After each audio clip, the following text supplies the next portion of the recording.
Hi everyone, this is PhoneArena's look at the T-Mobile myTouch. This is the newest incarnation from the myTouch line. It's actually the first one to be made by LG, where the preceding myTouch smartphones were made by HTC. We have the standard myTouch here on the left and the myTouch Q on the right. As you're going to see, the basic difference here is the screen size. The myTouch on the left is a 3.8-inch AMOLED display, while the myTouch Q on the right is a smaller 3.5-inch just regular TFT LCD display. There's also a bit of a difference here in their thickness. myTouch Q, with the Q having a QWERTY keyboard on there as well, but you can find out more about the myTouch Q in its individual video. As far as the standard myTouch is concerned, as we said, there's a 3.8-inch AMOLED display here on the front. Colors look pretty good on it, fairly saturated. Has a WVGA resolution on there, so text is going to look nice and sharp as well. Up here on the top we have a VGA resolution camera and your three capacitive buttons down here on the bottom. The volume rocker here on the side is a little bit flat with the surrounding plastic, so it can be a little hard to find just by touch alone. Up here on the top we have the power lock key, as well as a micro USB port that's hidden under a protective cover, as well as the 3.5mm headset jack. On the back is a 5-megapixel camera, your speaker, and when flipping the battery cover off, we have a 1540 milliamp battery, pre-installed 2 GB memory card, and your SIM card slot. So overall, the device is relatively thin, coming in at only 0.39 inches thick. It's also fairly lightweight.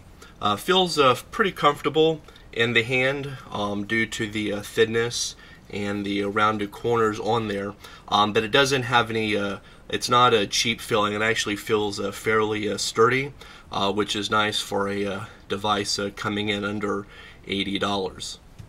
The T-Mobile myTouch is running Android 2.3.4 Gingerbread. It also has the LG Optimus user interface layered over top of it. As you can see, there's a total of 7 home screens.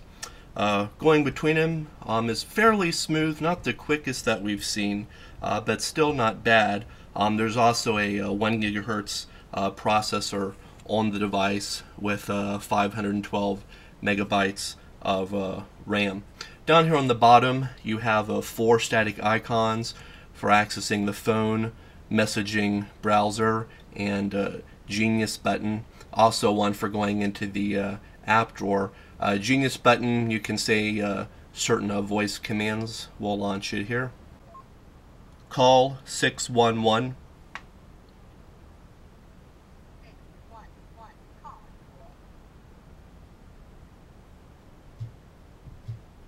So you can use it for different voice activated tasks.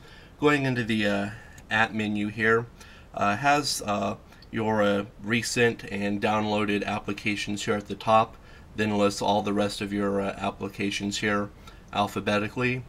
Pretty standard. You can also change the layout between a category list, a page list that you can swipe side to side.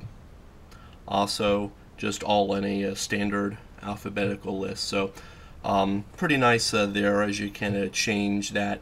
Only thing really missing here as far as the interface is concerned is any type of skins or themes, such as what we would get on a HTC device that uses their Sense UI.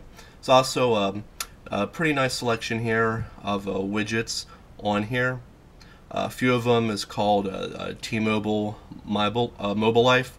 There's different calendars and a shopping list that you can place on the home screen, as well as your other selection of widgets such as weather, Twitter, YouTube, music player, Facebook.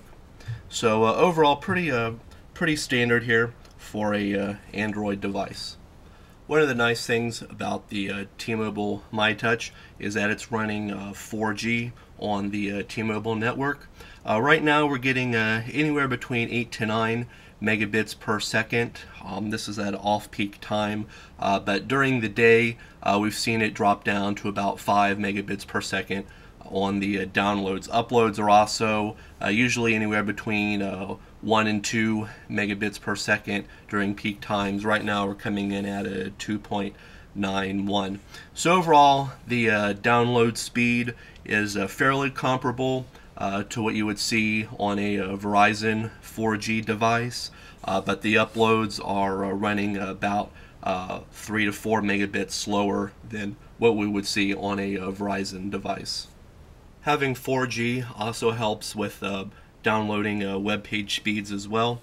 Right now we have the PhoneArena.com website. It takes about 25 seconds to fully download, but one thing you're going to notice here is the website actually scrolling through it is kind of difficult to do. It's kind of running a bit slow here. Seems to be that the browser combination with the processor is a bit slow with running sites that rely heavily on flash content. Causes sites pinch to zoom to be a bit slow, as well as scrolling up and down to be a bit jumpy as well. So our recommendation would actually be to go into the browser settings and turn the flash off on here. That does allow web pages to work a little bit faster than with having a flash on, because as you can see, it does get a little bit jumpy here at times. But other than that, on non-flash sites or when turning flash off, the browser does work pretty well, about what we'd see on other Android smartphone devices. Call quality on the T-Mobile myTouch was pretty good, as there wasn't any background noise on the device, and voices sounded pretty clear on both ends of the conversation. Reception was also pretty good, as we would normally average anywhere between 3 to 4 bars showing. We also did not drop any calls, nor did we drop any data connections on the device. The included 1540 milliamp battery was able to provide us up to about 6 hours of talk time on a full charge, or about 8 to 9 hours under mixed usage. So overall, the T-Mobile myTouch is a pretty nice device, running around $80 with a contract. We like the 3.8-inch AMOLED display, though it is a bit smaller than other devices sporting a 4 to 4.3-inch display on there. But even though it's a little bit smaller, it does allow for the device to be a little bit more compact than other ones. As we said, the thinness is also nice, running in at 0.39 inches thick. Also feels pretty well made as well, also with the soft touch coating on the back. So overall, not that bad for $80.